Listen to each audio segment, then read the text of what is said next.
Привет, друзья! Сегодня мы расскажем вам историю, которая напоминает сюжет из фильма «Один дома». С одной лишь разницей: возраст ребенка, который будет в этой истории, намного меньше, чем возраст героя в фильме «Один дома». Итак, запасайтесь попкорном, устраивайтесь поудобнее, а мы начинаем. Во время первоначальной проверки рейса стюардесса Джесси увидела ребенка, сидящего в одиночестве. Подумав, что родители могут быть где-то рядом, она обошла весь самолет, но не нашла никого, кто был бы ответственен за ребенка. К удивлению экипажа, ребенок не был зарегистрирован в списке пассажиров. И стало понятно, что ситуация далека от штатной. Джесси начала расспрашивать пассажиров, но, к сожалению, никто не видел ничего, что касалось бы пропавшего ребенка или его родителей. Тогда она осторожно подошла к ребенку, чтобы поискать какую-либо информацию, которая могла бы помочь идентифицировать родителей ребенка. И тут она заметила кое-что странное,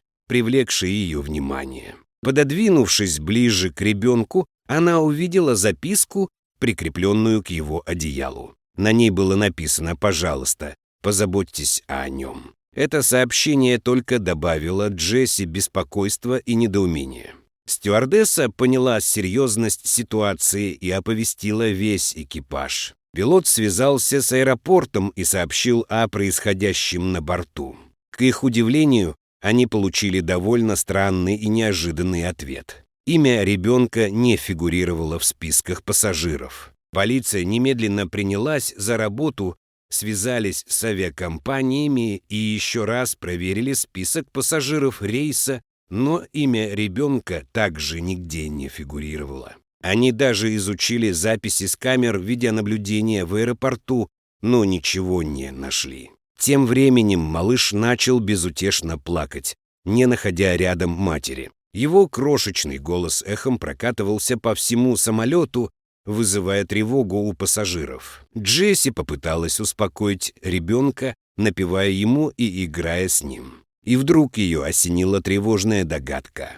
Состояние ребенка было намного хуже, чем они первоначально полагали, и признаки начали проявляться. Ребенок начал потеть, от чего Джесси сильно забеспокоилась. К счастью, в самолете оказался врач. Он без промедления осмотрел ребенка и определил, что ему нужна немедленная госпитализация. Но, к сожалению, до посадки оставалось еще несколько часов. Доктор настоятельно посоветовал как можно скорее доставить ребенка в ближайшую больницу.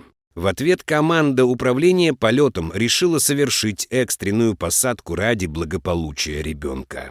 Экипаж самолета срочно хотел совершить посадку, поскольку состояние ребенка представляло серьезную опасность. Однако возникла проблема: ближайший аэропорт не имел непосредственного доступа к медицинскому учреждению. Состояние же ребенка ухудшилось, требуя срочного медицинского вмешательства. Экипаж понял, что ситуация требует самых быстрых действий, чтобы спасти жизнь ребенка.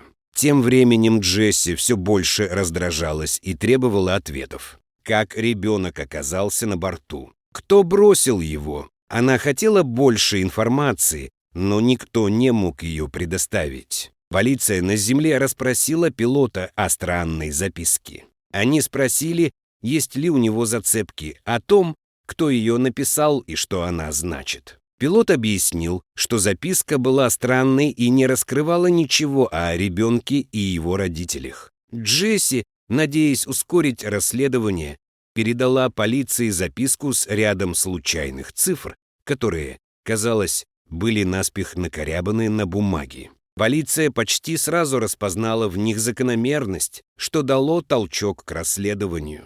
После долгого полета самолет наконец достиг ближайшего аэропорта, расположенный неподалеку больницы, и медицинская бригада незамедлительно доставила ребенка для оказания медицинской помощи. Врачи работали без остановки, пока его состояние не стабилизировалось. Только после того, как ребенок мог набраться сил, врачи смогли бы провести ДНК-тест, чтобы подтвердить личность ребенка и начать поиск его родителей. Полиция торопила врачей, чтобы продолжить расследование, но врачи сделали все, что от них зависело. В скором времени врачи принесли хорошие новости о том, что ребенок значительно поправился. Наконец, настал тот самый момент, когда они смогут приступить к дальнейшим анализам. Координаты в записке позволили полиции сузить поиски родителей ребенка. Казалось, что человек, оставивший ребенка, намеренно оставил достаточно информации, чтобы полиция смогла установить его личность и где его найти. Ворвавшись в дом, полиция была удивлена, обнаружив там пожилую пару, совершенно шокированную их присутствием. У супругов не было никакой связи с этой историей. Полиция объяснила ситуацию пожилой паре и попросила их поехать с ними в больницу, чтобы встретиться с ребенком. Они были заинтригованы всей этой ситуацией, однако чувствовалась их неестественная настороженность. Пожилую женщину звали Меган, и она сказала врачам и полиции, что понятия не имеет, кто этот ребенок. У нее не было намерения забирать его домой. Врачи попросили Меган сотрудничать и сдать анализ ДНК, но она первоначально отказалась. После теста их отвели в отдельную комнату для допроса полицейскими детективами.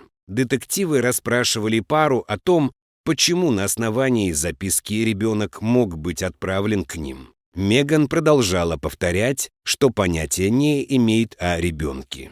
Когда же Меган наконец увидела ребенка, она упала на колени и заплакала слезами радости и облегчения. Она была переполнена эмоциями и благодарностью медицинской команде и полиции за спасение ребенка. Но почему она так сильно переживала за ребенка, о котором, как она говорила, не имеет понятия? И вскоре в помещениях бежал один из врачей. Результаты ДНК показали, что Меган была родственницей ребенка. Меган объяснила, что мать ребенка ее дочь, которая не могла о нем заботиться, и отправила его к ним. Однако, когда они поняли, что ребенок болен и нуждается в медицинской помощи, они испугались, потому что это вызвало бы слишком много вопросов. В конце концов, ребенок остался с бабушкой и дедушкой, а полиция закрыла дело. Этот инцидент продемонстрировал, насколько важно сообщать о любой подозрительной активности. Он также показал преданность персонала авиакомпании, который неустанно работал, чтобы спасти ребенка и найти его родителей. Друзья, а что вы думаете об этой истории? Как бы вы отнеслись к ситуации, если вы были бы пассажиром, когда самолет должен экстренно сесть ради спасения жизни ребенка или взрослого? Поделитесь комментарием к этому видео.